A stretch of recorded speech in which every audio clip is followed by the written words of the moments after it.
Come on, let's do our part. Aiming on nothing but to prove the lighter force.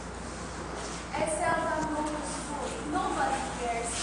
But instead, you can see me rolling around and studying nearby the school.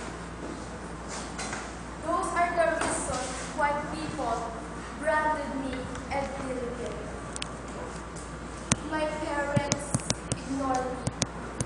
My teacher is near at me. And my friends neglect me.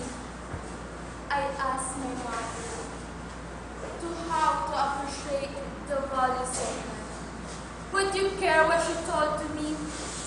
Stop bothering me. Can't you see I had to dress up for my matching season? Some other day, my child. I turned to my father to console. But what a wonderful thing he said. Here's 500 pesos. Get it and enjoy yourself. Ask that question to your teacher.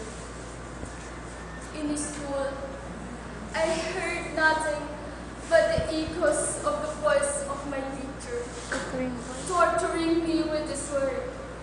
You are wasting your time in this study. You can even divide 100 by 5. Go home and plant potatoes. I'm a young girl who needs counsel to enlighten my way and guidance, to straighten my life into good. Tell me, is this the girl whom you committed a juvenile delinquency?